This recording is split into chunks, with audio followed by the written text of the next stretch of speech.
Welcome to the September 5th meeting of the Conservation Commission. We'll start with the Pledge of Allegiance.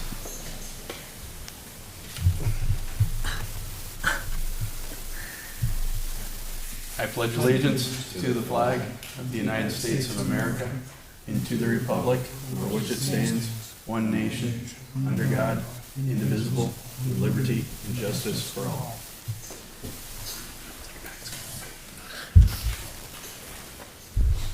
All right, roll call. Harry. I'm here. I'm here. Joan. Here. Fred. Here. George. Here. And John. Here. All right, since we're down a couple full-time members, Fred, would you be willing to be a voting member? I Yes. mean, you're not signed in, right? We voted you I'm be a s- full-time member, but you Yeah, just have but I to finish haven't the got paperwork. the paperwork yet. Okay. Is it waiting? They said next meeting. You gonna ask me? Oh, I thought you weren't. I'm I'm- sorry, and I'm- George. Yes. George. I'm willing to be a voting member as well. All right, thank you.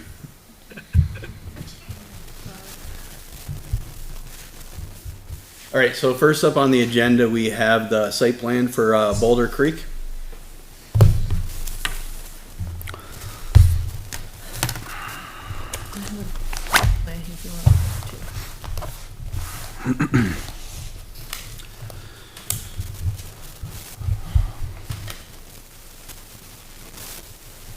What's that? Yeah, if you'd like to introduce yourself and. Thanks, guys. My name's Pete Madsen. I'm a project engineer at Keach Nordstrom Associates in Bedford. I'm here tonight representing the project owner and applicant, 275 Dairy Road LLC. I'm also joined by owners John and Ben Workinger. Basically, tonight I'm just here to give a quick overview of the project to discuss the CUP application. So the properties are located at 275 Dairy Road in the Highway Commercial Zoning District, as well as the Aquifer Protection District and the Multifamily Overlay District. It's about 7.6 acres combined area. I'm sure most of you are probably fairly familiar with the site. It's the Lobster Boat Plaza. There's also there's a preschool, a pet groomer, roofing company, just to name a few that are on the property. So what we're looking to do is actually consolidate the two existing lots and construct a 12-unit multifamily development. It consists of two 6-unit buildings. You can kind of see down in the south of the site there. This also includes a 530 linear foot driveway with associated parking for the new units, as well as stormwater improvements, a new septic system to service the units, and utility connections for the new units as well. We are seeking a conditional use permit for impervious coverage within the Aquifer Protection District. This is required in this district as the use proposes more than 15% impervious area within the Highway Commercial District. So the improvements actually propose approximately 35% impervious area, where 60% is the maximum that's listed in the zoning. And just to point out, the existing site as is currently has 27% impervious area, and we're adding about 8% to get to that 35. So part of the CUP, we're required to meet the performance standard that are listed in the zoning ordinance, section 1256. The main focus for this was stormwater. That's really the main performance standard that we're kind of held to in this case. So part of the performance standards require that we develop a stormwater management plan in accordance with NHDES standards, which we have done. On the grading and drainage plan, you can see there's a bioretention pond proposed kind of along the north side of the road. I'm happy to point that out if you guys have any questions. Basically, the bioretention pond is going to be about 2 feet deep. There's 18 inches of filter media below. And this is just going to recharge Hang on a runoff. second. Sure, John. Where's the, what page is the retention pond on? So if you go to sheet 5, and I can actually point it out right here. 2. So here's your roadway coming in, right here's the Lobster Boat Plaza, roadway coming in, proposed units here, bioretention pond's gonna be right here. Okay. Okay. And there's also going to be, from that access road, there's going to be a right-of-way to the development going in behind the properties, You're saying correct? right away here? Yeah, No right away. Nope, this is just a private driveway. okay. Going back to the Oh, to metal the- project. Yes. Lot 8. Okay, Oh, you guys yeah, already I mean, that's right away, just for emergency access, right? Yeah.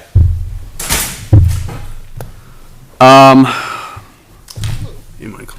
I think a big thing I wanted to point out here with the stormwater system is that basically, as the site exists today, there's no stormwater out there right now.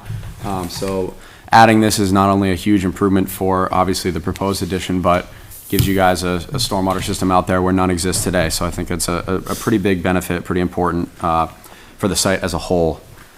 So I'm happy to go into any more detail on any of the performance standards or anything like that. If you guys have questions, they're kind of all pretty straightforward and deal with hazardous or regulatory materials or anything, but happy to hear if you guys have any questions.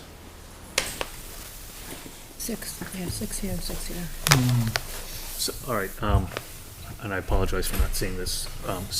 So elevation, Yes. so does the drainage flow from the apartments towards that pond? Yeah, so basically the way the site works is kind of, there's kind of a little bit of a high point up here, I'll call it towards the south. That stuff all drains that way. That's not being touched, we're not doing anything down there. Basically the way we have this graded is everything kind of flows overland this way. There's a swale right here on the low side of the road. The road's kind of super elevated, so everything will flow, kind of sheet flow off of this right into the pond here. And there's culverts in the road. Yeah, there's one driveway culvert right here, and that's just to kind of get the stuff from this side over, so we're not having any ponding in the middle here. And that just discharges right into the swale and down at the biopond. And is there an existing pond?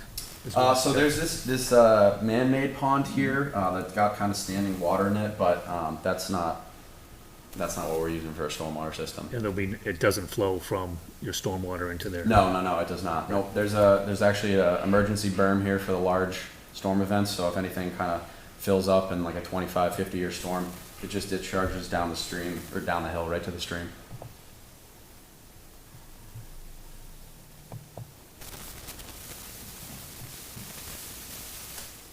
You know that the old pipe that was mandated, the pipe up here, the 12 inch? This CMP, Yeah. 12-inch, yeah. So that's going into the brook, is there any, where's that picking up from? From the So, building? We're not entirely sure. What we've kind of figured out is that a lot of it's kind of just roof drainage from this building right here. There's a couple different drainage structures in here. So I think there's a trench drain right here where it's kind of a loading dock, but everything kind of comes off the roof and goes into that structure and then down. So that doesn't affect your stormwater permit or anything? No, it does not. Okay. But it goes right into that stream without any treatment, right? Correct, but again, it's Has been. roof runoff. Yeah. Okay. I have a silly question. Where is this property located? Okay. Oh, 275 Dare, do you know Lobster Boat? The Lobster Boat? Yeah, Yeah, Right, that's here's where it's in the Lobster back Boat of right Lobster Behind Boat. it. Right here, here's Lobster Boat. so Here's- it's behind the Lobster Boat? Yeah. Correct, yes, And there was sir. an old building here that's gone already, Yeah, right? that's been removed, yes. And then across the street, 7-Eleven, so this is gonna be a driveway, private driveway, right? We don't want any part of it. Private driveway, but to provide emergency access to Right, to route to the other, development right, going in behind it. Right. So now you know where you are? This is Lobster Boat up here. Fern Feathers over here. The new iRoof guy is back here. Got it? Basically, yeah. Now, space-wise, why are you going with multi-unit construction versus single? That's the zone they're in. Yes. The Pardon? placement, the placement around the property and the usable space, we didn't have enough acreage to, if we were, I guess, keeping them separate as opposed to going to multi, we wouldn't have been able to fit.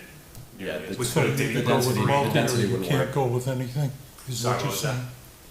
You had to go with multi-unit construction, or you couldn't It do couldn't fit. anything? We'd only be able to fit it, maybe 2 or 3 small homes Yeah. rather than 12. Kind of comes down to a density situation. And they're in the multifamily Yeah, zone. it's a good spot.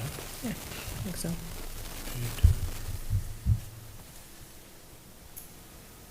So then what do you want to say about the aquifer district? So the bioretention pond actually, it provides recharge for the site. I think you guys have a reg in there that talks about ambient groundwater quality standards. We meet that. I think off the top of my head, the numbers are in the report, but I think it's like 756 cubic feet of recharge is required, and this pond has like 5,000 cubic feet of recharge, so it far surpasses the standard. Did you have to do anything with endangered species? No, so this is not, this was not an AOT project. Oh, I'm it's not not? sure if we did an NHB report for this. That's a good question. I can definitely check that for you guys. Because with that stream there, I know that, and I know there's stuff across the street, Sure. so they might travel back and forth. Is that Chasebrook that goes through there? I'm actually not sure. I looked online, couldn't really find I the think name it for connects, it goes under, and then there's a big wetland out here, and then it does eventually get to Chasebrook, I think. It's not labeled anywhere near Yeah. us on a map, it's because we actually looked at that too, like, Yeah. what is this actually going through? Wasn't it like tributary B or something like that? I'm not sure. I did the same couldn't thing as you find- guys. I I couldn't looked it find up on Google. anything. I was like, I don't know what this thing's called. Yeah. The closest thing we saw listed was Chasebrook, but it was Yeah. That miles was away. across the street. Yeah. almost Yeah, well, there's a behind huge 7-Eleven. wetland behind like Yeah. 7-Eleven, and then that goes off into that way. Anyway, what was I gonna say? So you don't need an AOT. Correct. Yeah. So we don't say yea or nay on the conditional use, we just give input to the planning board. They're the ones that issue the conditional use. Sure. Yeah. So we're happy if the planning board needs to see some kind of NHB or something, we can provide that. Well, it wouldn't hurt to contact NHB. So I know there's snapping turtles, not that they are not endangered yet. Yeah. It wouldn't surprise me if we already have it done. To be honest, Okay. usually we'll do that. It's just part of the due diligence. So I can see. I've just not. Okay, good. Hey, for Matt Sullivan, Michael Crudo joined us at 7:35. So he's here. 6:35. I'm sorry, 6:35. And that doesn't make any change in members because we're missing Diane and Jason. So everybody who's We're still voting. was nominated to vote is still voting. So Who's just the- for the record, Mr. Chair, I'm the chair of the planning board, so I cannot comment on this project, which hasn't become before me yet, There's so Bob's Yeah. to vote. abstaining No problem. from this conversation. Okay. So and- there's existing driveway cut here, Right. and here's the other lot that they're gonna combine with that lot. Yeah, I was just looking for the setbacks. So this is 150 feet, 100 feet? 1 inch equals 30. So how far are your buildings from the wetland line? From the wetlands. So that actually, if you look at this dotted line right here, Yep. that's the 75-foot structure setback. Okay, So let's see, what is this? 30 scale. So this corner right here, I mean, you can't even see the wetland line kind of dies right there. So I'll just go from there. That's 180 feet Okay, to the that's what I corner. was looking for. Okay, that's. We tried to keep it fairly far away, as far away as we could. What kind of grassed area will you have here? You have all this parking, but they're probably, well, over here by the existing man-made pond, that will be grassed? Yeah. So this is kind of a wooded area right here right now. You can see the Yeah, you can see the tree Oh, line yeah, right yeah. there. But anything that's kind of disturbed will be loamed and seeded. okay. And if any of you have driven by recently, actually Yeah. out front, that used to be a big dirt berm in the old building, is all actually now flattened and it just got hydro seeded, so even the whole front of the Oh, so, property. all right, that's right, so the whole front will be Yes.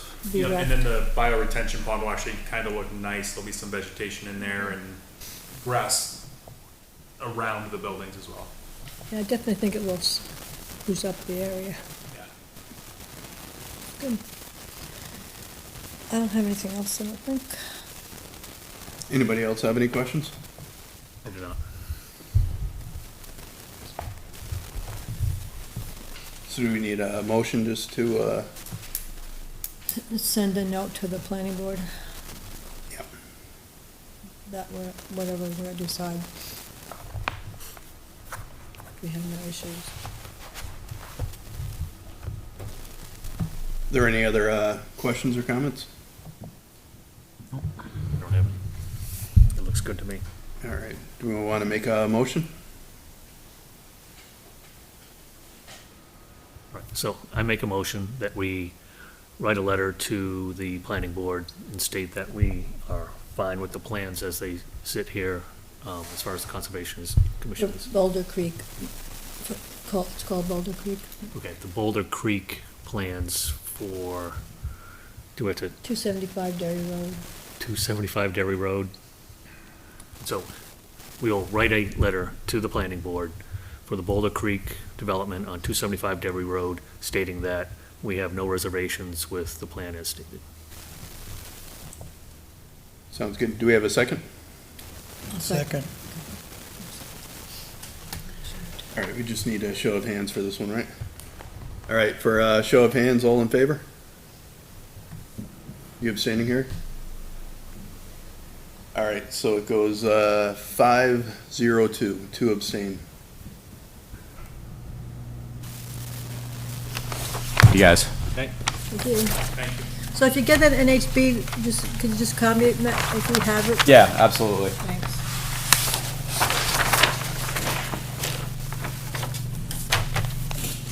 Thank you, guys. Thank you.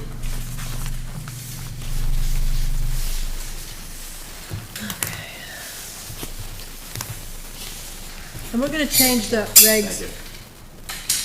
Matt, Pete. Pete. Yeah. We're gonna change the regs, so hopefully don't submit 6 copies next time. Okay. What do you guys want? 3 would be fine. 3? Okay. And a Better for us. and a PDF, Okay, sounds good. thanks. Thank you guys. Have a good night. All right, next up on the agenda, we have the FY25 budget. So I met with the Board of Selectmen with our proposed budget, which is essentially the same as we had for last year, and there was no issues or concerns raised, so I guess we're moving on to the next step there, and we'll see. I mean, it does sound like the budget's pretty, like we're over budget right now, so there will be cuts. So I don't know if that will impact us, but it seems pretty, the board seemed to be pretty favorable for what we proposed. I think it's an interesting challenge for the board because the budget, even though it's 430, last time I saw it was at 435 over the cap of last year's budget.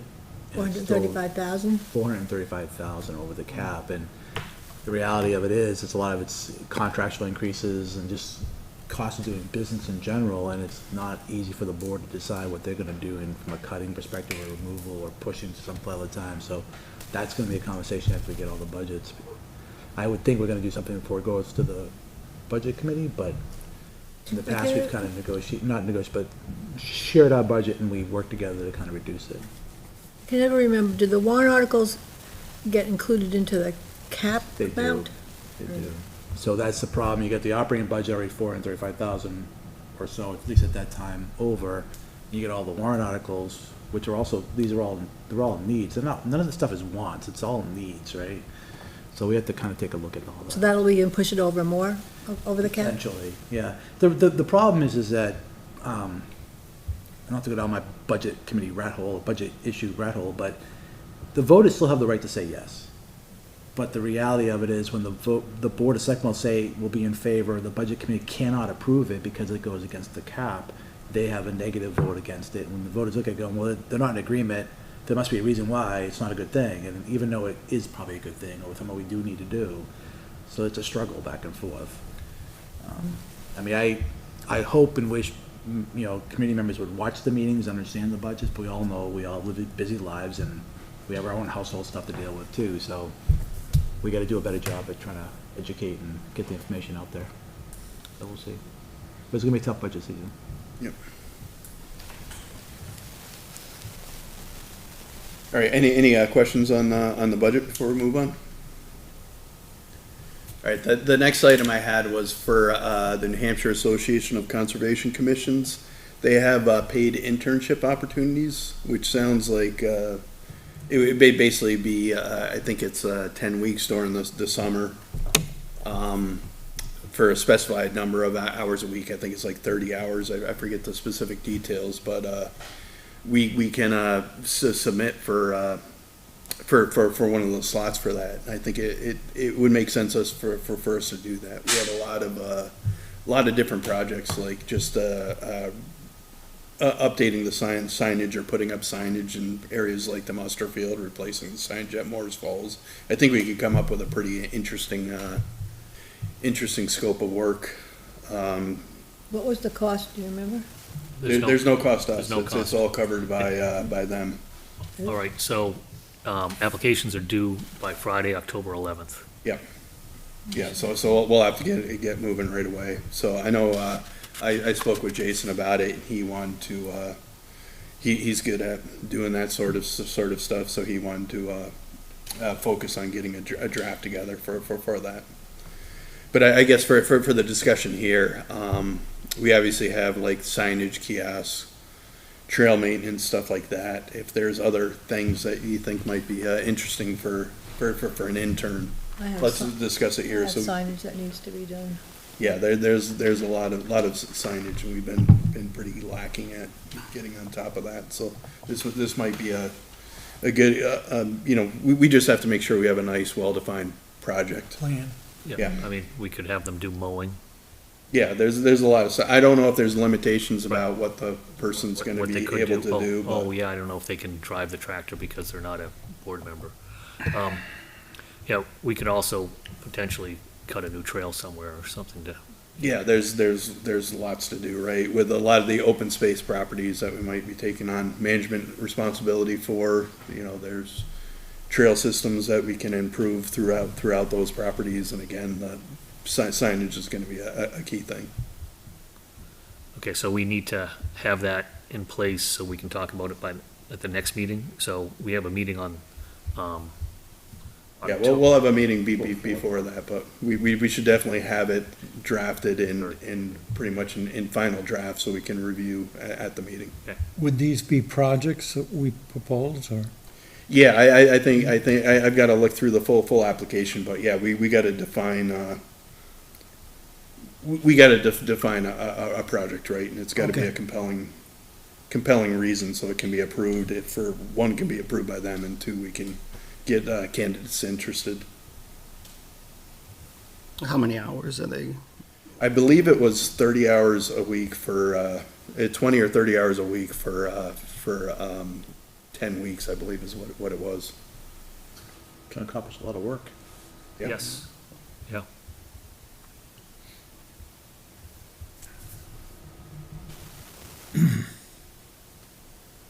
All right, any more discussion on that? So we'll get the ball rolling on that one. Okay, so it says that the expectation is 15 hours per week for 3 months. Okay. Just so we all know that, so if we come up with something, 15 hours a week, maybe Yeah. it's 3 days a week, Yeah, it's still a pretty 3 good chunk of 5-hour time. days So probably. yeah, 12 15 weeks, hours 15 for 3 hours. months? for 3 months. Do we have, no, the Tellerico land, has that been transferred over to us? No, No. not yet. Not yet? No, but this is an internship for next summer, so we anticipate some of that stuff potentially happening before then. But even with the existing properties, we have so much work Yeah. that needs to be done. I'm sure we can come up with a good proposal. All right, moving on to old business, we have the Moore's Falls sidewalk update. Anything new on that one? Nothing, Whose court is that in? not mine. I haven't heard anything from Fish and Game. Yeah, I sent it off to okay. Fish and Game and haven't heard anything back. All right, and then before I turn it over to George to talk about the Parker Bridge update, we can discuss the fire station. So we started the move.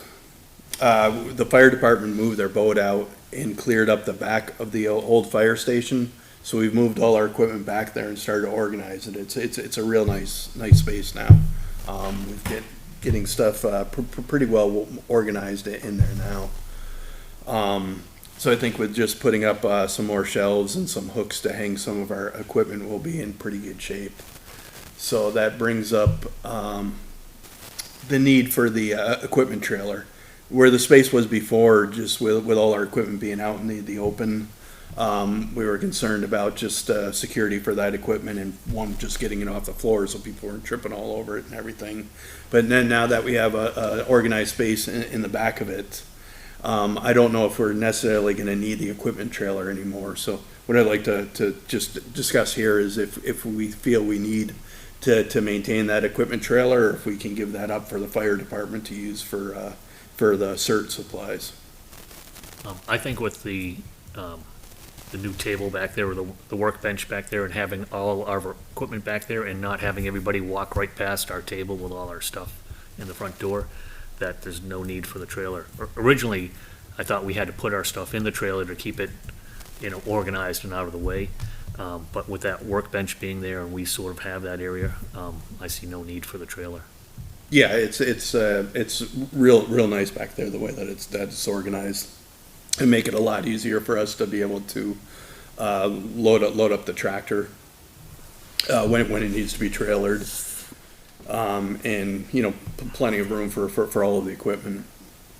And in fact, if we find we need to get some new attachments for the tractor or whatever, the space that the trailer's taken up now, we could actually probably use for some other stuff. So I think it'd be probably beneficial to give up the trailer, especially if the fire department has a good use for it.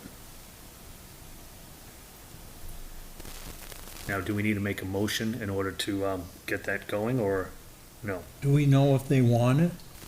They did express interest Okay. a few months ago. I don't know if they have they were looking at an alternative trailer, but I know the one they were looking at was smaller than this trailer, so I think they would be interested in it. So Oh, good. we can definitely reach out to the fire chief and see what he thinks. And hopefully that's a trailer that they can store outside and stuff too, and have it located at the fire department. The search for. This is the old election trailer, right, the white one? Yeah. Yeah, the white one. Yeah, last I knew it leaked, so I don't want to leave it outside. Okay. But either way, we'll figure that out. But the first thing is just Make sure they know. make sure we're all in agreement that we don't think we need the trailer and can offer it up to another department in town that can make use of it. So I don't think we need a vote or a motion for it, but just want to make sure everybody's in agreement. And maybe for the record, we just make a motion saying that we're for that, just in case we're missing some policy somewhere. So moved. Motioned. What's that? I motioned it. All right, so John made a motion that we offer the equipment trailer that we're currently using to the fire department, I'll second it. and Harry seconds it. And I would just say, whatever the decision is after you talk to the fire department, just make sure that the town administrator is aware that you guys are giving it back to them so the board knows, because it's actually the board of selectmen, so the town's. Yeah, So they know where it is. sure. So to clarify. Asset management type thing. Yeah. All right, any more discussion? All right, we'll do a vote. All in favor? Aye. Aye. So it's 7-0-0. Can we also let the budget committee know that we're giving things to other departments, and that, that it should reflect in our budget? I just saying. So. Yeah, so I'm also adding to our budget a $10,000 request for an equipment trailer for next year. That ought to help them. Yeah.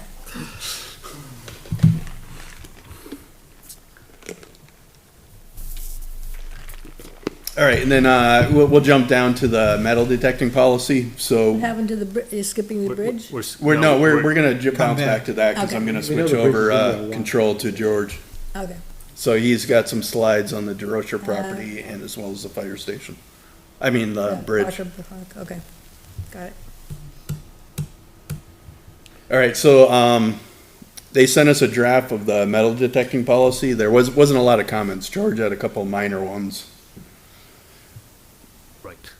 But I think, with George's comments in it, I thought it was pretty good. I mean, it's pretty restrictive for, I don't know if there'll be a lot of applicants for it, but any discussion or comments?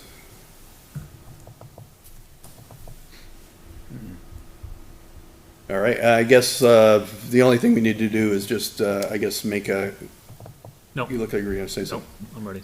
Just have a motion to accept the current policy with with the minor updates that George suggested. Well, I wouldn't Actually, say no, it's- no, I didn't suggest any updates. I just, You corrected a spelling error or something, or a date or something. oh, yeah, okay. There was some slight wording that was, like, maybe I did suggest an update, but I did make a comment saying that it was so restrictive that I didn't think anybody would use it.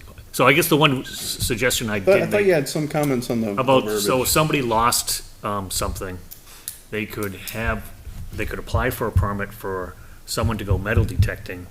And then that person who went metal detecting, if they found the item, they could keep it or something, or they had to come to the board to see if they could keep it. Police department for the I think because it gets registered as a lost item. See, 'cause yes. And it should have been that the owner should have been able to accept the lost item instead of the metal detecting person accepting the lost item. So that was the minor tweak that I put to the Okay. board. But as written, if you are detecting on town property and you find an item in the ground, you can't even touch it. You have to like leave it there, take a picture of it and show where it is and then bring it, and then go ask if you can continue digging around it. So I don't know if anybody who's into detecting would want to just leave the thing there, but that's beside the point. Yep. Okay, so. So I don't know if we need a motion just to say that we approve the policy, or we just You're not send some approving, notes you're back just saying. you're providing Input. feedback. We gave the feedback, I would just communicate back to them, saying that your commissioners looked at it, they provided the feedback, and, good go forward. Sounds good. And there'll be a public hearing again to talk about it.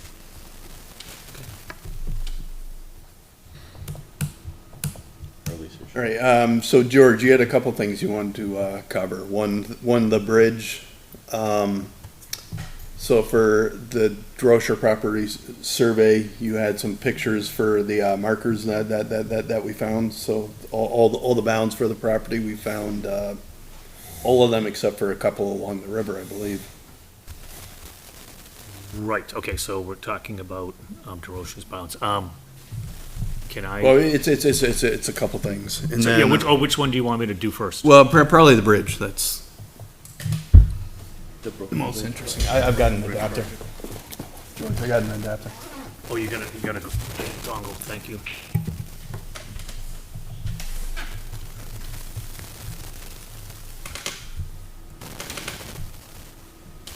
Second here.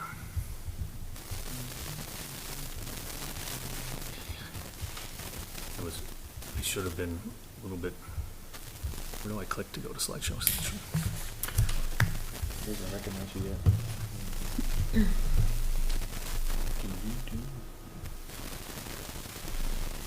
Okay, so this is the, So I think things skewed down. right, That's and weird. I can't do Yeah, anything you with can't do that. anything about it, but on TV, it's actually full screen, perfect. Okay, so we have code-named this bridge project at the Parker Park and the Community Garden the Brooklyn Project, okay?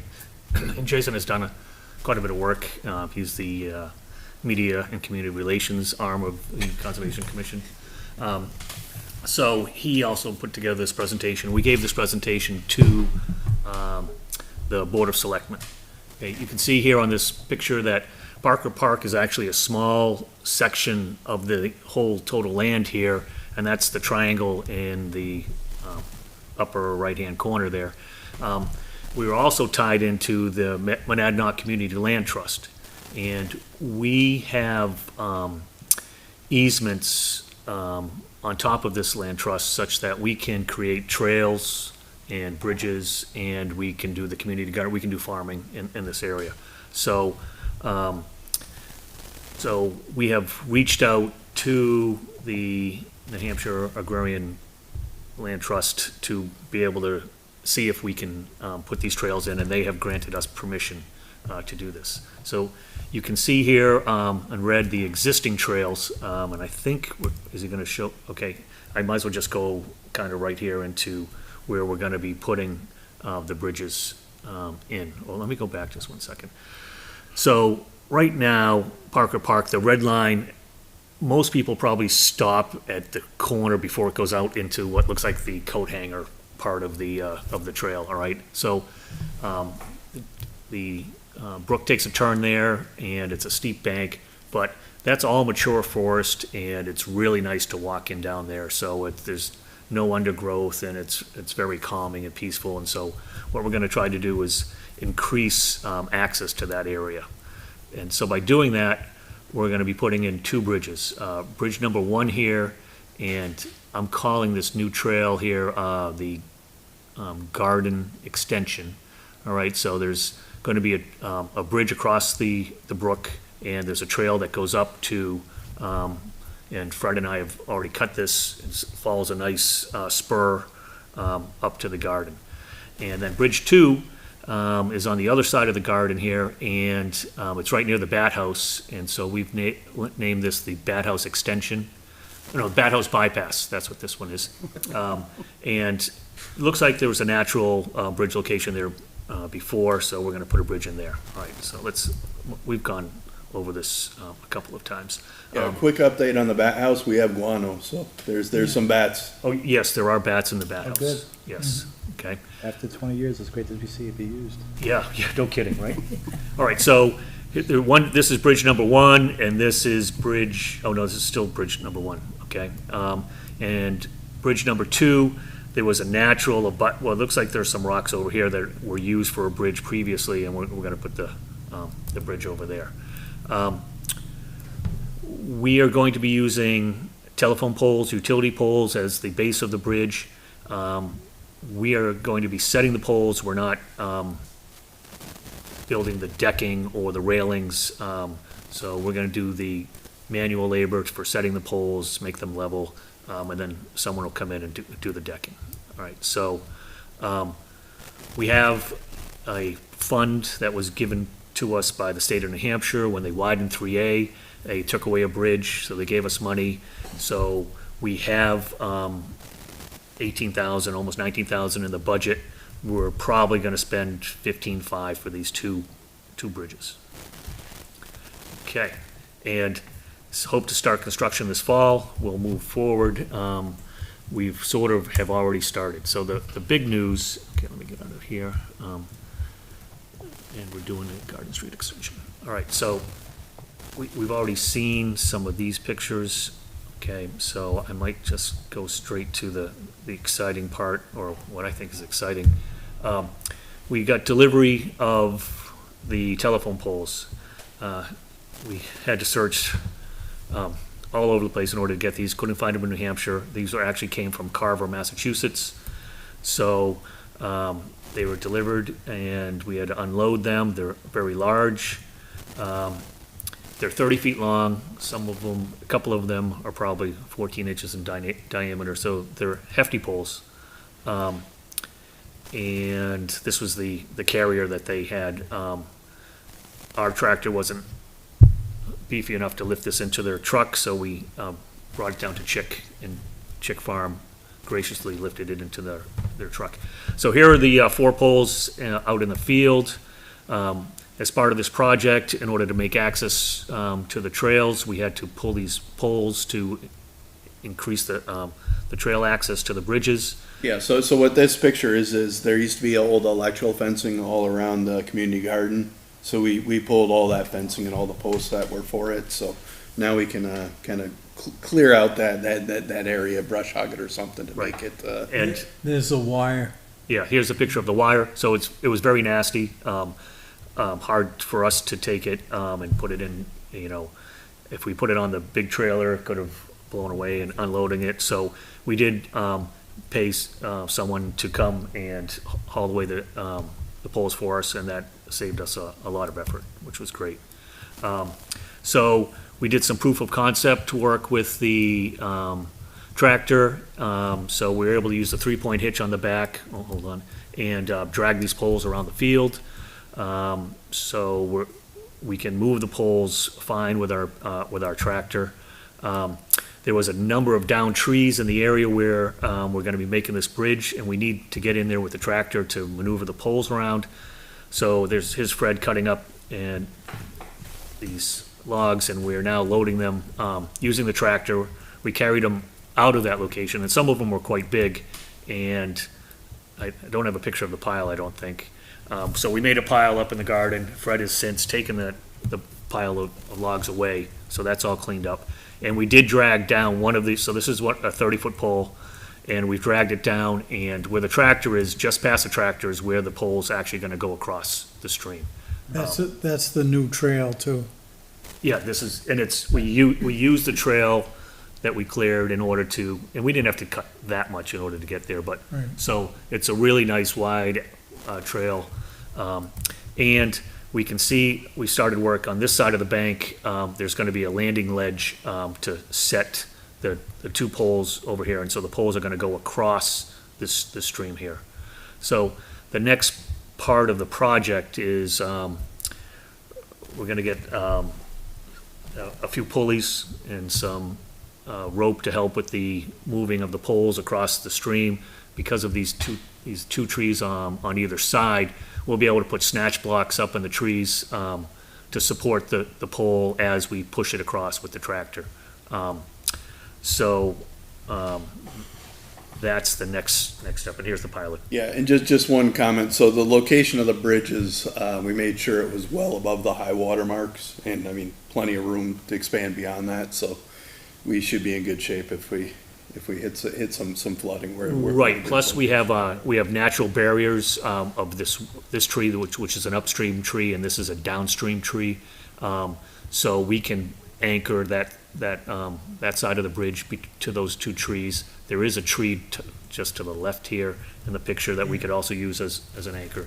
Cable. We are going to cable it just to provide it, so if it floats up in the stream, as the water's going against it, we should be able to rise but still stay where it is, where it should go. Okay, and that's that, I think, for that presentation. Now, do you guys have any questions about that? So you're figuring you're gonna have it all done by end of fall? By end of fall. So it's going to be a couple weeks because of personal calendars before we can actually move the logs. So we have the one pole there, so it should be done. My goal was Halloween, maybe say Thanksgiving. Yeah, so the idea would be we'll get the poles set up where they are level and set, and then bring in a contractor to do the actual construction, handrails, and all that sort of stuff. And you have the contract already lined up? We're in discussions, yeah. Okay, should I move to, any other questions? Nope. Yeah. Okay, yes, Now, the poles are gonna be the base of the bridge? correct. Yes. Okay, what are they gonna, okay, I'm a little bit, forgive me, I'm a little bit confused. Sure. What are the poles gonna sit on? More telephone poles? No, they're going to sit on the ground. Sit on what? The ground? They're gonna sit on the ground. Right. So you're gonna use the poles as the base of the bridge. Correct. We're gonna put the decking on the poles. And the banisters and all that sort of stuff. Right. And it's only a 4-foot wide bridge, so we're gonna have these two big telephone poles supporting it. Say, even if they were 2 foot on center, right, and just a foot on either side overhang, I mean, that bridge is going to be extremely And sturdy. 30 feet will cross the stream easily. Right. Yeah. The first location, we only need actually 24 feet of pole, Okay. but, so there's room for excess. So the side where if I go back, yeah, so on this side here, right, so we are digging into the hole, into the side of the hill, right, so we will set the pole so it'll be a flush walk-on. We won't have to make a ramp or anything on this side of the stream because the poles will essentially be almost level with the ground. Okay. And And then- these poles are treated, Correct. Yes. Correct.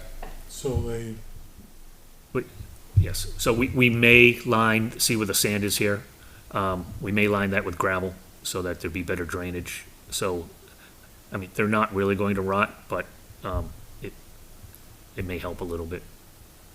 And I've been using this as an example. You can go to the front of Darrah Park As you're coming in, before you get to the fence, off to the right, I don't know how long that bridge has been there, but it's almost exactly the same thing. It's 4 feet wide by 30 feet long, and its ends are set in the ground. Now, the trails that are on the opposite side of the community garden that you had shown. Oh. Now, we're gonna start to maintain those for the land trust? Well, it's not for the land trust, it's for us, right?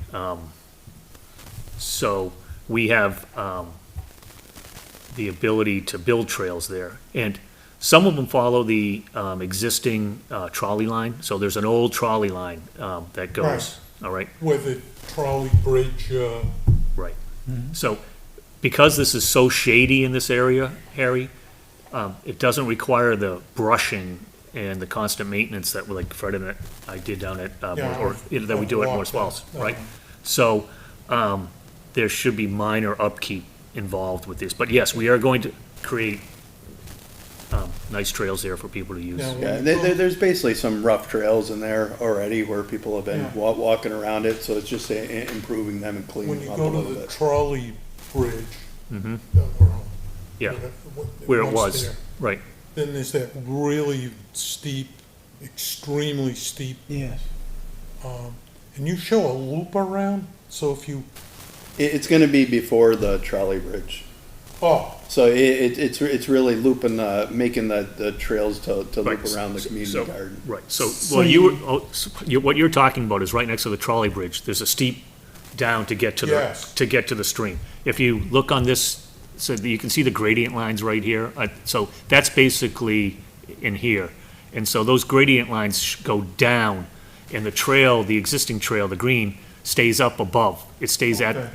at the and at that's the bridge all, level.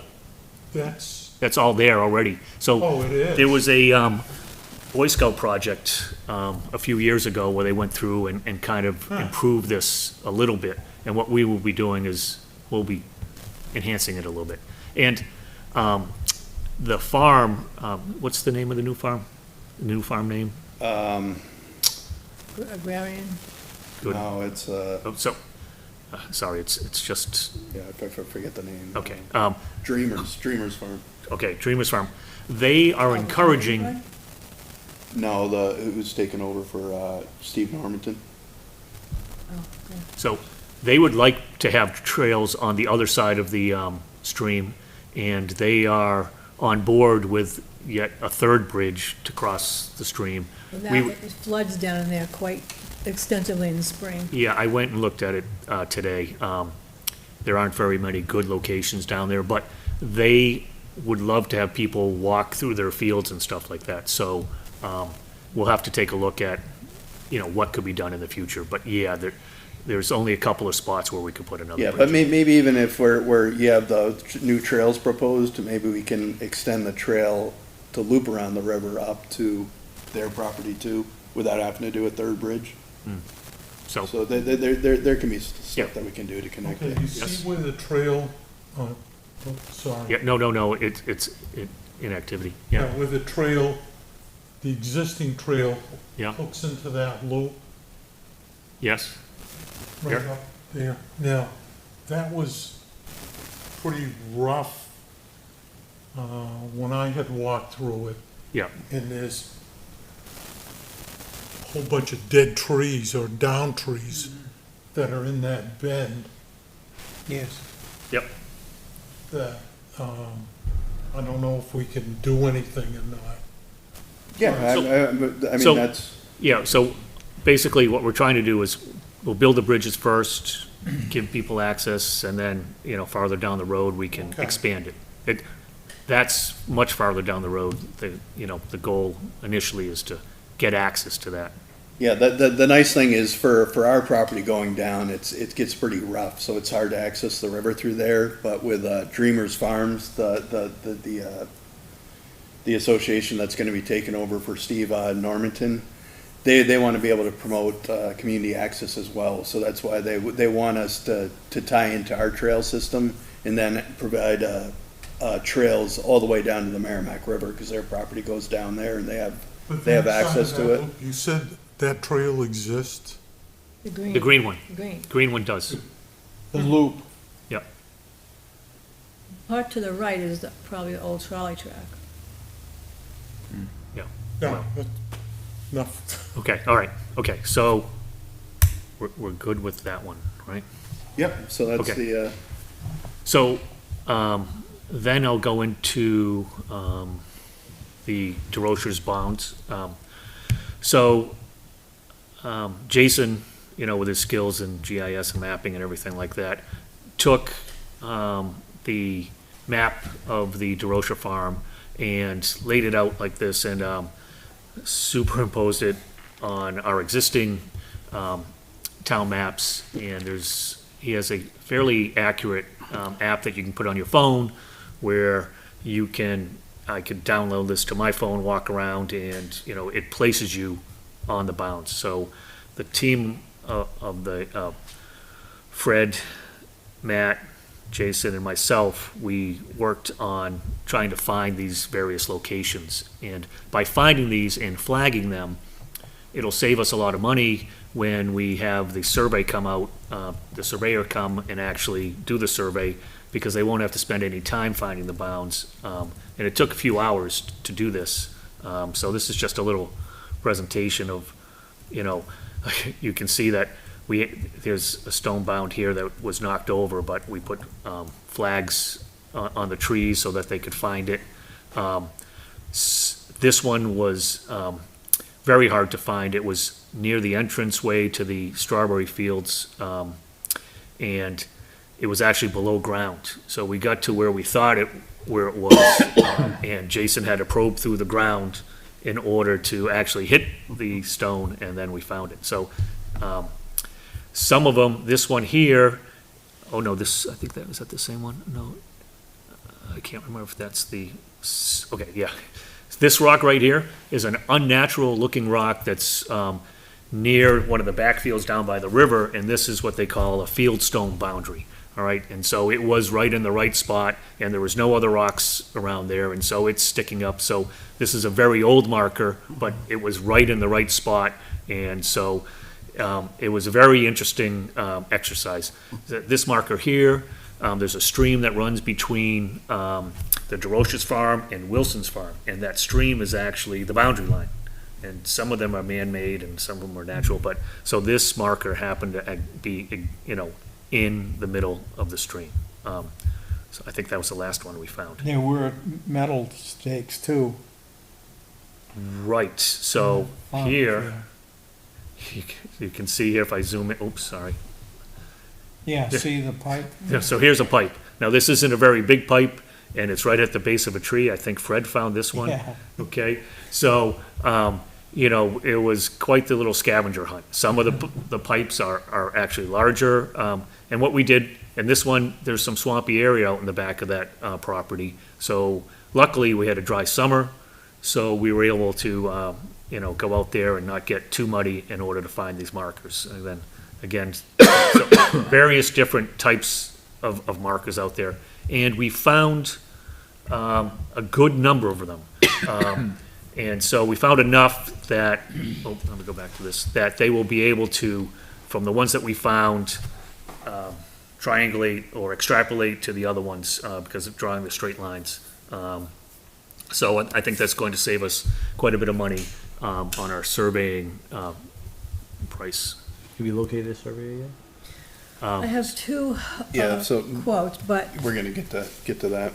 I think we have some problems with that whole idea. It Yeah, should so- go in the newspaper. So the purpose of this exercise wasn't just for us to wander around the woods. By finding all these places and marking them, we were able to relay those to the potential surveyors to show that we found them, show where they are, to hopefully reduce some of the costs as well. Right. So we have Jason's overlay, and his spots were pretty specific. Plus, we took all those pictures that we took have GPS locations attached to the picture, right? So that will help them in finding it. Cool. Okay.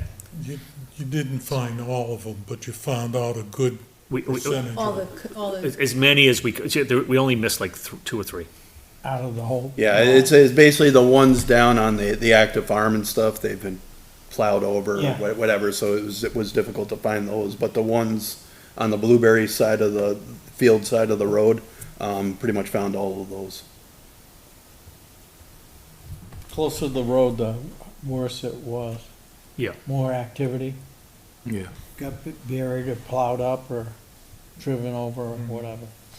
So can I mention the survey? Want to go to that now? Yeah, so I don't know if we can talk about prices now, because I don't think we've received Can't. all the Well, bids well, that I we're just getting. want to tell you what Kim had sent, which I didn't see it, but something to add to the RFP, so I think we have to put it in a newspaper because, as an RFP, because I sent to 7 companies, but she said, you can't do it that way, you have to put it out for people to bid on it. I don't know if you have to put I know it has to get published on the website, but obviously you have to, whatever she indicates is a directive, it's a policy, Okay, so. the website would be good. But I know she posts it on the website.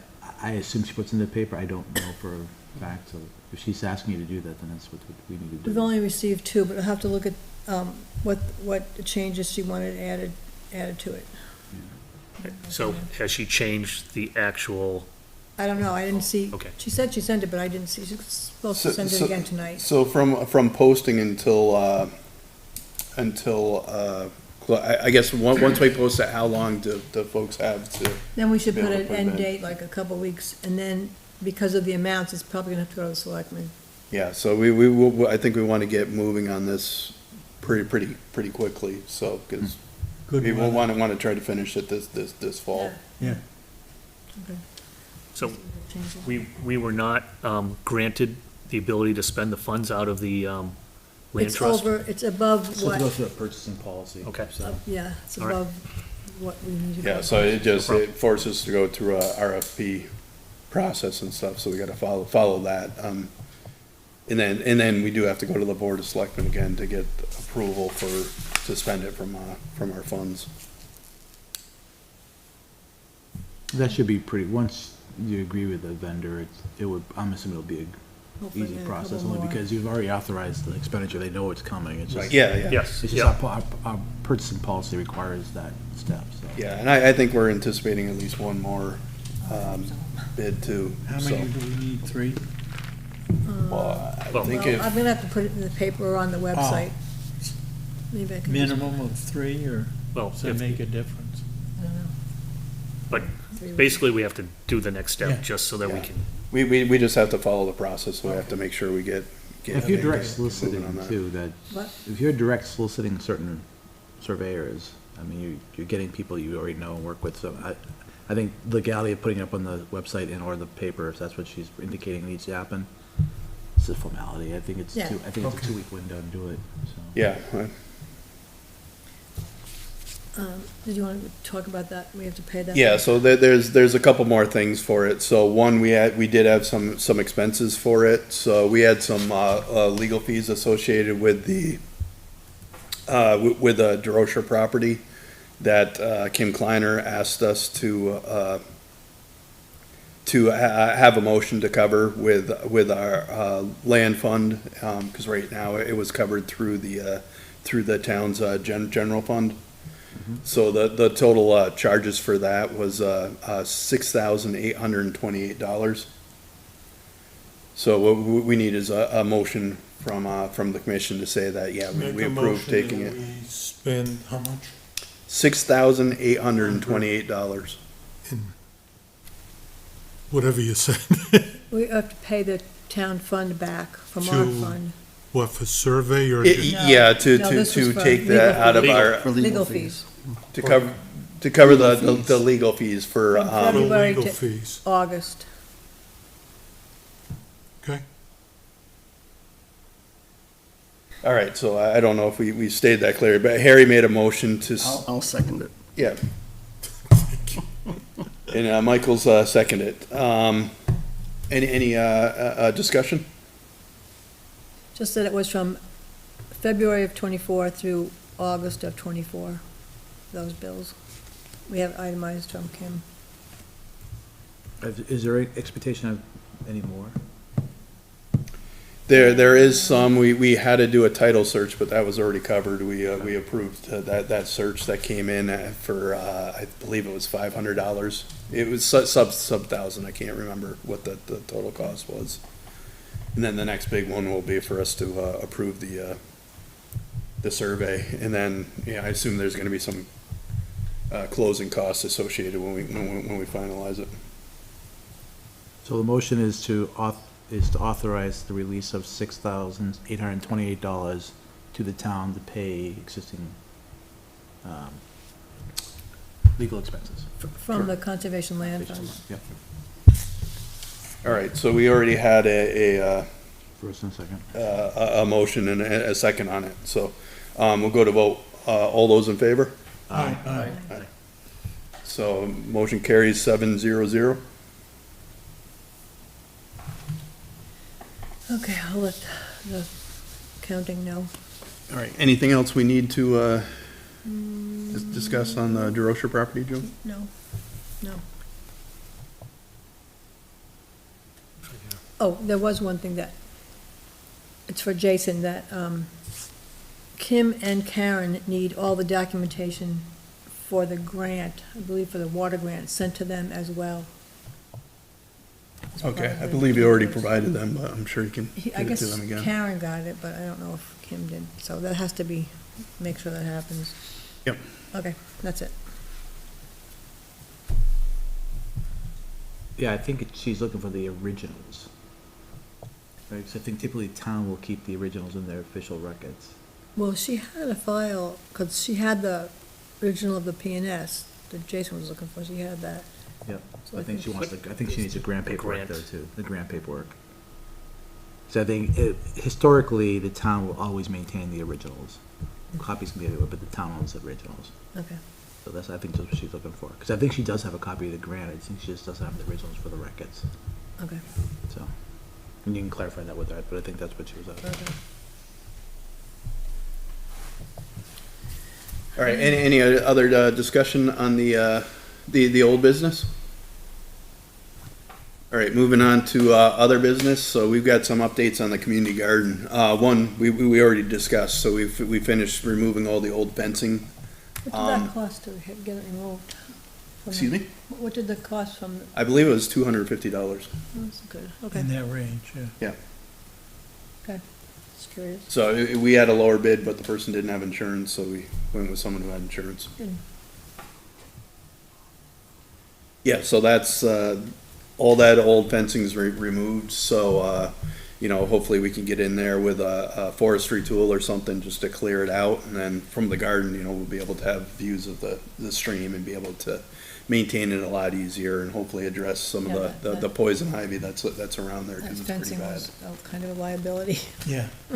Yeah, that wasn't easy to remove. It took quite a bit. And then the other piece for the community garden is we're looking at alternative water supply. So George has been investigating some options there, and I can turn it over to him. Okay, all right, so, after the last meeting, I said I would go out and research, pump options for providing, so I had like a big, 5 horsepower pump with a 3-inch pipe at my house, but that was too big, and the piping was very expensive, so, I went and did some research, and I found, see if I can, this is really a fairly small pump, and it only costs like $50, and it runs off of 12-volt DC, which I have an old trolling motor battery here, so this is a marine deep cycle battery that I had laying around.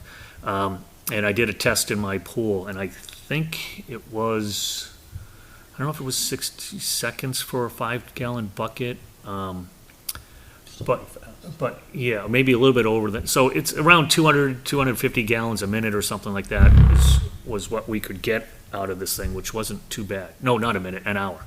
Yeah. An hour. So, so that was the pump in my pool, just flat with a long hose. So I don't know if we have volume here. It's not lightning fast, but we do have water. So I had a lot more hose here. And I'll just show you where I put it. I probably got poison ivy doing this, but, Did you? let me go down over here. So No, this I didn't. is the entrance to that garden extension trail, and then down here, coming down here for you guys. It was already a kind of a dam, and I made it a little bit deeper and bigger. This is spot number one. I'll see if I can find another spot closer to the existing. Okay, so, there really, they must have used this as a retention pond area before. I only put like a couple rocks here. So, you have the 12-volt battery here, you've got the pump. It can only, suck up like 10 feet from your initial spot in the brook to the pump. And this thing is a 6-foot hose, so that might limit our location. So, so there's your, just proof of concept, where we put it, who knows, if that's gonna be the exact location. But you have that, so it's going up about 30 feet to come up to Yeah, the it said it garden had area, right? It said it had a 39-foot head that it could pump up the hill. Once, from the pump up, it can go almost 40 feet up in the air. So, What's the cycle life of that pump though? How long could it run? I don't know. I read a bunch of reviews where some people used it for this application, and a lot of people were using it to transfer from one tank to another tank, or putting it on their truck and moving things around. Yeah, So if we're only filling it up every once in a while, it's a cheap experiment, at least, to start with. Yeah, you can put that in a little, like a Home Depot panel, just build it up and cover it up so it's all enclosed. From weather. For the weather. Yeah. The question And is, we figure, the worst part in the garden this year, we were doing probably 1,200 gallons Yeah. of water per week. So, I mean, the pump really wouldn't be taxed that hard. the only issue now is how do you recharge that? So you're in the tree line right now, right? So is any sun down there? Right, so that's an issue. So what we have to play with is, do we move the battery halfway up the hill so that we have a shorter distance from the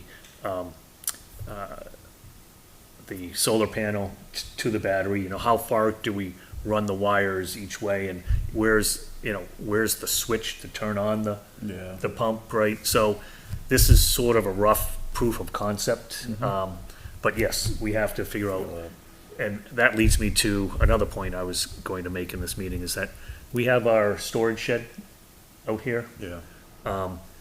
I think it would be great if we moved, there's nothing in it now. We cleaned it out.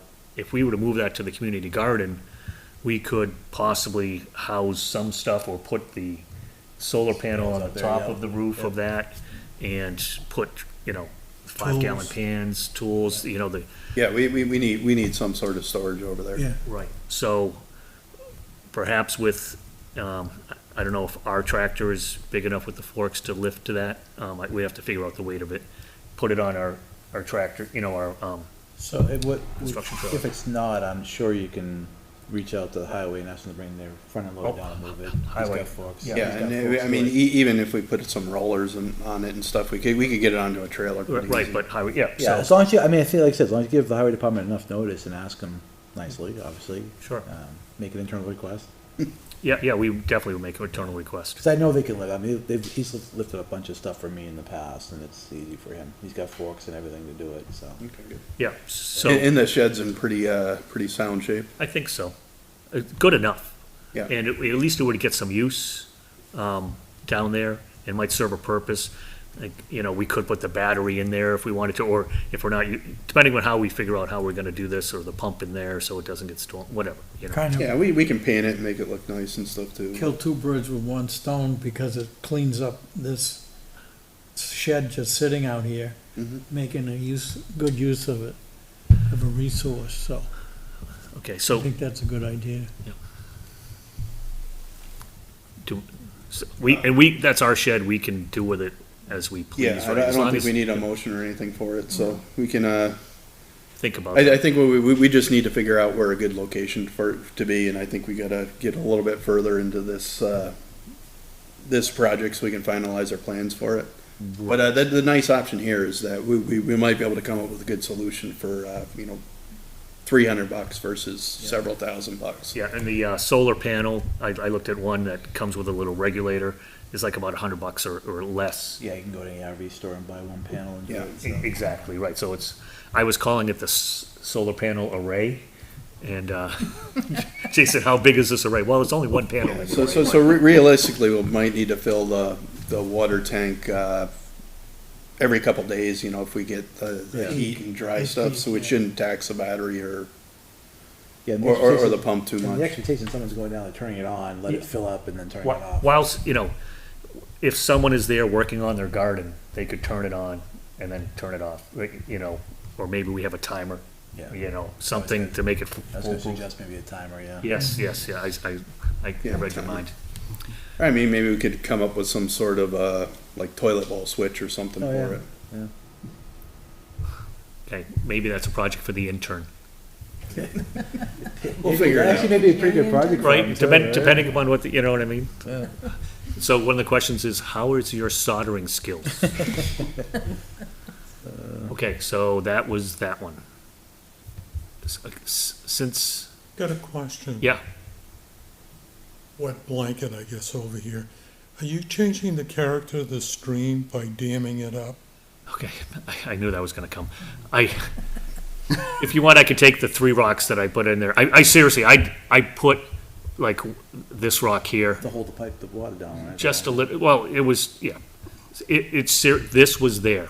And if that's an issue, I can take the rocks out, and I did not build the whole thing, right? Well, I think, I think there's a state law that says you can't build dams or Yeah, that's- in streams or something. Yeah. Yeah, so I mean, To with dam up the the nice stream. thing with that It's- small pump is it probably only needs like 6 or 8 inches. of No, it water. only needs a couple inches. So there are deeper holes.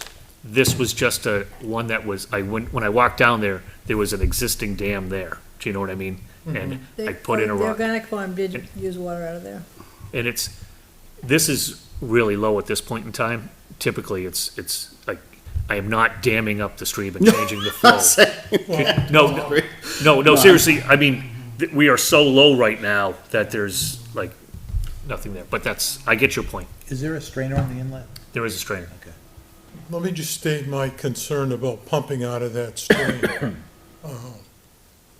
If we get the volume of gardeners that are going to go into the community garden, they're gonna be using an awful lot of water. And I don't, But Harry, even if we double the amount of water we consume this summer, which was an abnormally dry and hot summer, we'd only be using, say we use 500 gallons a day. That's not that stream. I've looked at it several times. That stream flows a few hundred gallons a minute. So we'd just be taking out No, like it's Harry's. 4 It's gallons a view- minute. I just Yep. have a lot of reservations about Yeah, that, you know? Yeah, and that's why we want to go with a smaller pump, lower capacity, rather than, a large gas-powered pump that will actually. Yeah, It because would I take- don't wanna go from bad to worse, Yeah. you know? And, And, the plan too is to still, leverage the trailer, keep the water tank on the trailer. So if we get to a point where the stream is low and we don't want to draw from the stream, then we can look at a trailer the tank somewhere and fill it somewhere else. okay, Okay, so that's that's, my opinion. no, on it's it. a No, it's a it's valid valid. opinion. It's definitely valid. Yeah, I spent a long time looking at the flow for the stream because I was concerned as well. And even at the lowest point, it's still it's a few hundred gallons a minute. So that's a pretty good segue into my next presentation. So today I was walking down at Parker Park and Community Garden, looking at the stream, bridge locations and whatnot. And so I was at Parker Park and I heard voices coming through underneath the culvert or the pipe that goes underneath the highway there, 3A. And I'm like, what are these guys doing and talking about on the other side of the highway? Well, there was 4 guys over there and they were doing something. And so I ran into a New Hampshire DES survey crew. So they were surveying the stream, and they had this little electric, shocker that they were using to shock the Yeah, the fish and doing a fish count. And so I took a couple of videos. So one guy would use the wand, and the other guys would pick up their. 35. So anyway, so it was pretty cool. So I sat and talked with them quite a while, and I was watching them do their job. It was very cool, and they're going to send me the counts from their survey today. And they kind of look like Ghostbusters here with their, they all get, they got Sure their they're packs not on. prospecting? Yeah, and For stocked fish? they would go about 75 feet and stop, and then they would count everything that was in their bucket. And so That's a good catch. yes, and they do it every 10 years. So they said I was very lucky to have caught them at this point in time. Okay, so it was pretty cool. All right, so here they are going through the different fish, and they identify the fish, and they say, "Oh, I found a horn." They had found some bullheads, they fall fish, bunch. Actually, they had a largemouth bass was in there too, Yeah. and so this I thought was a great pick. So they have this glass slide where it's probably like an inch or two wide, and they put the fish in there because sometimes if you hold it in your hand, you can't see the coloration very good.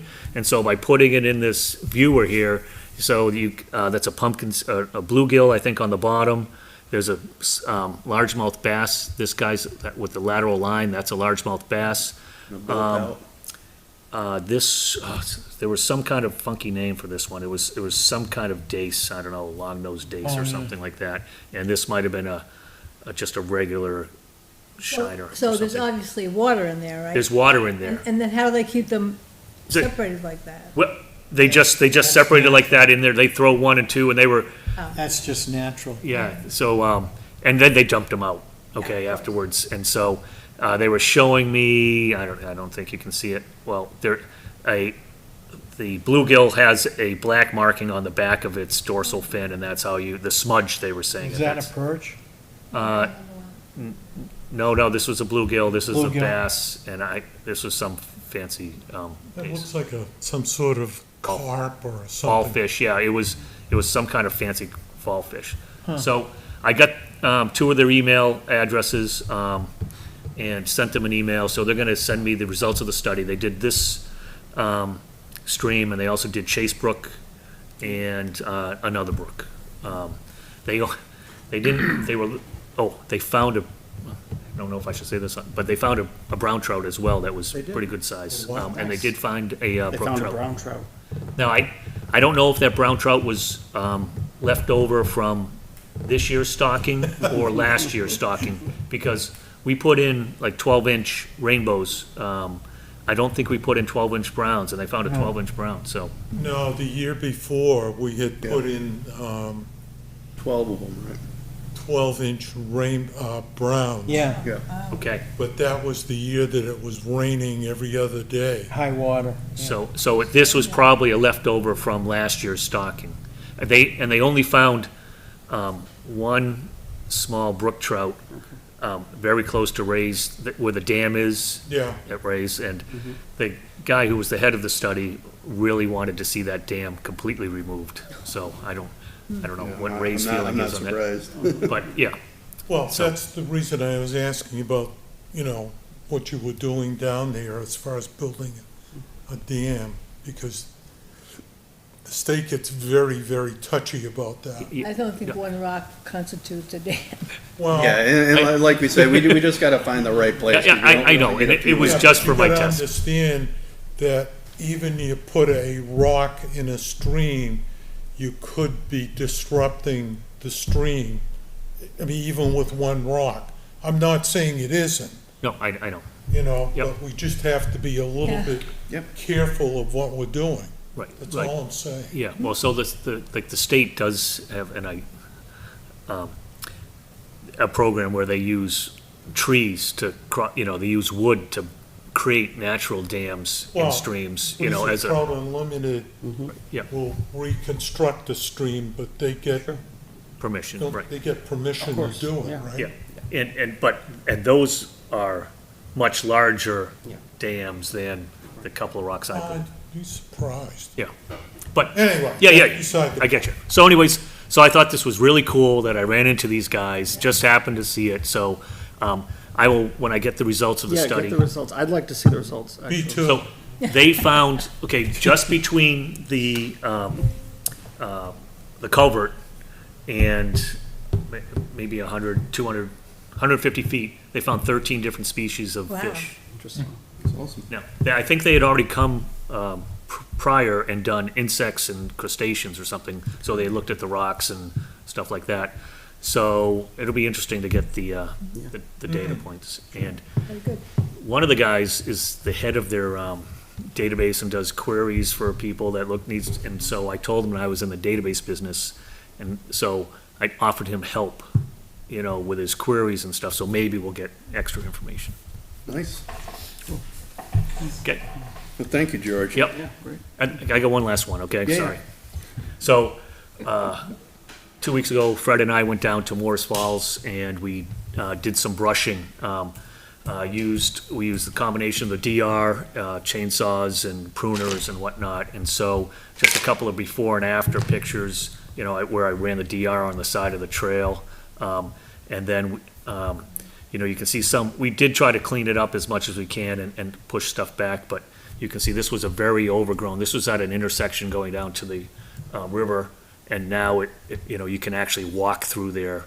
Prior to that, it would grab you, and these were actually briars, so it was kind of tough going through there. So, and then on the main trail going down, we brushed back quite a bit of the sumac and things that were overhanging the trail, so we can now get down there with the mower better to maintain the trail. And when it rained, the canopy came Yeah. completely over the Also, trail. yeah. In the wintertime, it would have been pretty bad, so we cleaned it up pretty good now, so it should be good for the winter and everything like that. Yeah, that's great. And there's a lot of people using Morris Falls now. I went by this weekend, there's people parked along 3A because the Yeah. parking lot was full. There was 5 or 6 cars in there today. Yeah, yeah, So, I see five or And six. when we've been down there, we see people all the time. Okay? That's all I got. Good. All right, thanks. So, going to member input. Harry, you got anything? No. Michael? I do not. Yeah, I don't have anything else. Joan? We need to schedule a cleanup day for fall. Yes. I don't know if you want to wait till the next meeting. Well, I'm kind of concerned about mosquitoes. I'm usually not, but with all this news, I am suddenly concerned. Maybe About we what? should, mosquitoes. Oh, okay. Maybe we should wait till October 3rd to schedule something. Yeah, that sounds good. Doing probably late October would be a good time for the, Yeah, Let's it clean gets up. colder. Okay, good. Okay? That's all I have. Fred. I have a couple projects for the garden, but I don't know when I should bring those up. Oh, yeah, bring them up now. One is the compost pit. I think we need one. Because people are taking their compost and just dumping it in piles over on the side in the brush.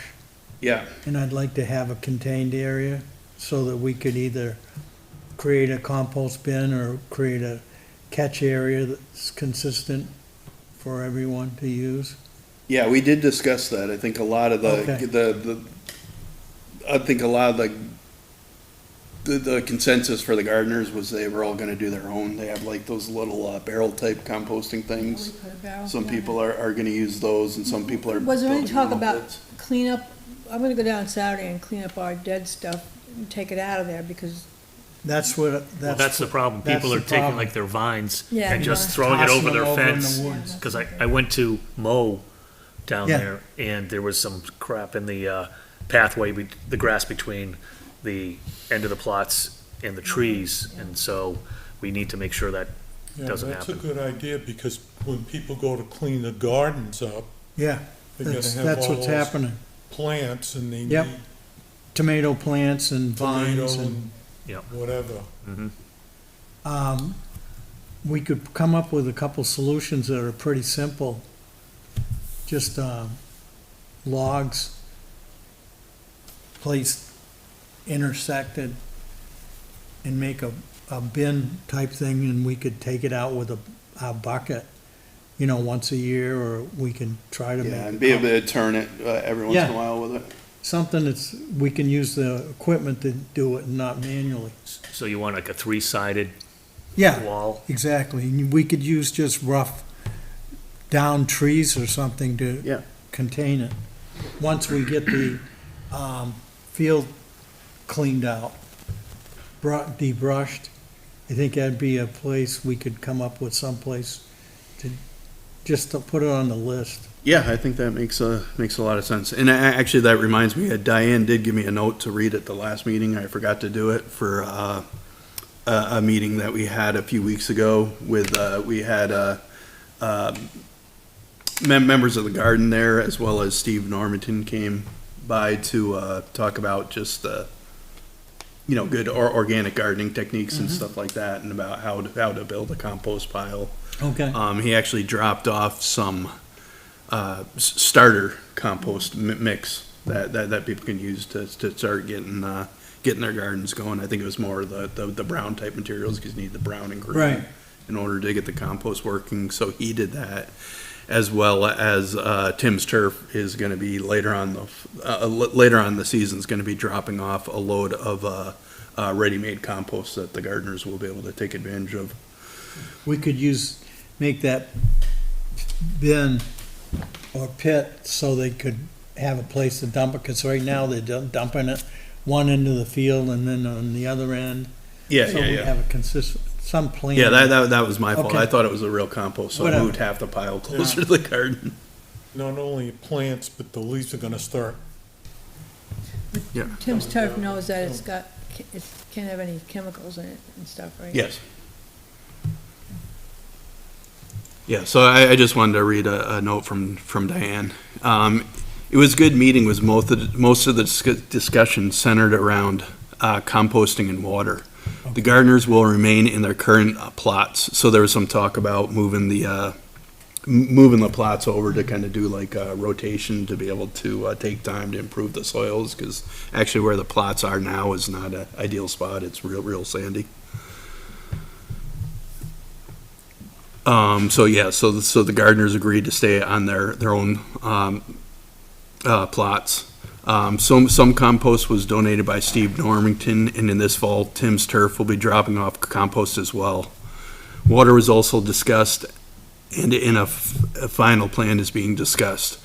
I was at the garden today to meet with a new volunteer and noticed that another water tank has been dropped off. So yeah, Normington needed his old tank, so he swapped that out and gave us a new trailer with another tank. That's actually another project we have to work on. We just need to secure the tank to the trailer, so we just need to put some blocks down. Yeah, some straps, or maybe even just some wood blocks so it doesn't slide around.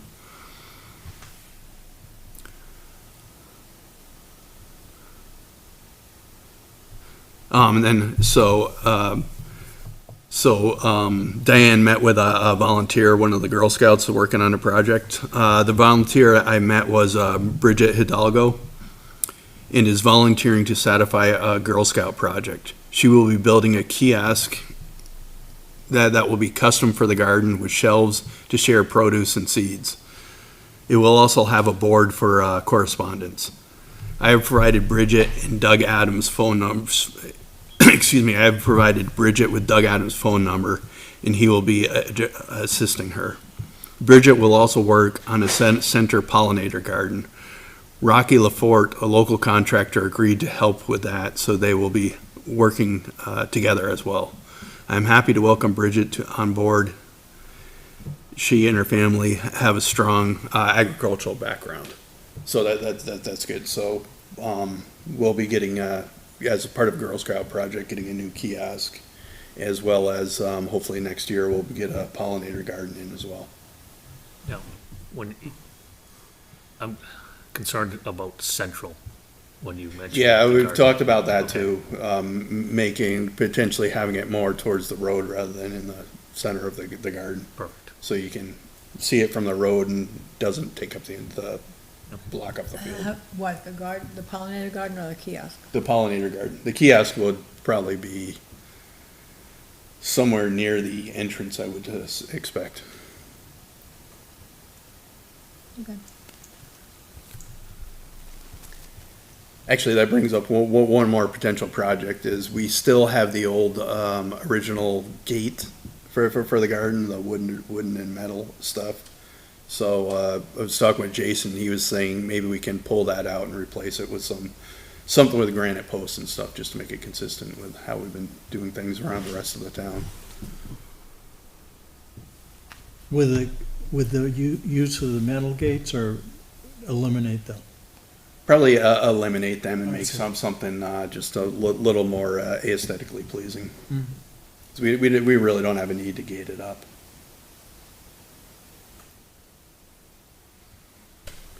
All right, Fred sorry I cut you off. No, in the that's middle. fine. I'm all set. George? So we got an email, about a landing turtle potential. Yeah, I answered that lady back. Told her I'll send it into Fish and Game to, reporting non-game. And I told her I would be interested in looking at that site off, I think it's off Talent Road. And, 'cause she said over the years, she's had several, so Fish and Game probably be interested in that site. It's a pretty good picture. Yeah, so if we respond as an individual to that request, maybe we should blind CC the board, just so that we know that someone has answered it, like, or Okay. else we're gonna have, 5 people. Yeah, I don't think it should be blind CC'd, it should just. Or CC you it. just reply to all of us, yes, Yeah. just so that we know. So I didn't know if it went, because she sent it to conservation, so it went to everybody? Goes to everybody. Yeah. And I was waiting until tonight's meeting, just because it was only 2 days, so I figured that's still good enough turnaround time. Yeah. But so if you just reply to her and us, or reply to all, that way we know, and we all have consistent messages. I'll copy everybody. Just, you don't have to, I guess you could copy us, send that just to conservation now, just so we know what you said, but Right, not that you're saying the wrong thing, it's just that we Yeah, so need to you know know, that right. someone said it. Anything else, George? No. John? Nothing from me. All right.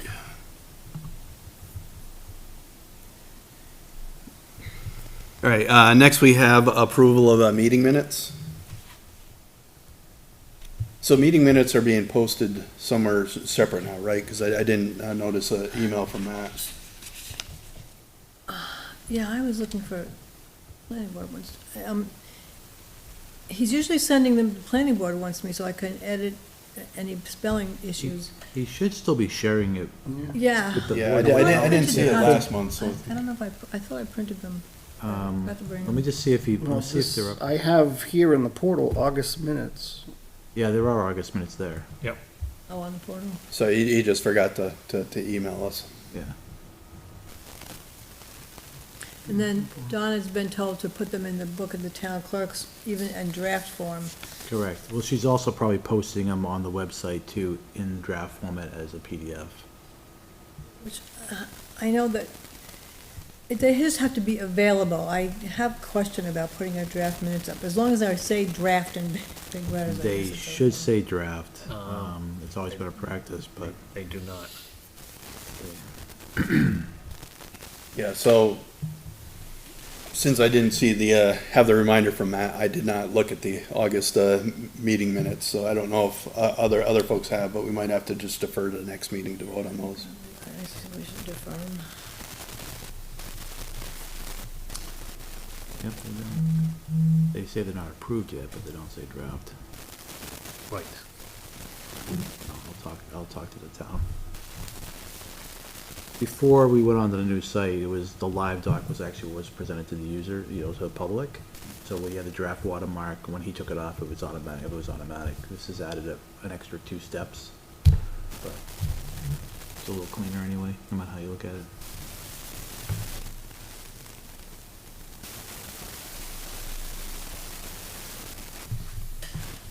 So we're gonna hold off on August? Yeah, I think we should hold off till August, because unless enough folks have read it and feel comfortable voting for it.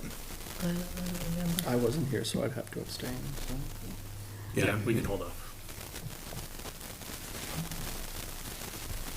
All right, so that just brings us to our next meeting, which will be October 3rd. Right.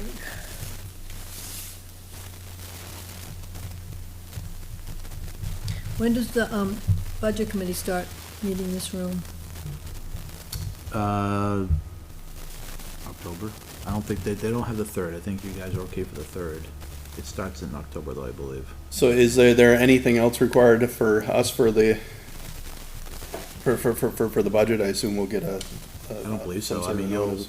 you've already presented to the Board of Selectmen unless they just take action on it. There's probably no other reason. I believe the town administrator sent out a presentation that you're supposed to be filling out as a one-pager for the budget committee to consume. But I don't think your budget was flat, so I don't think there was any requirement. Yeah, I don't remember seeing anything for that, so.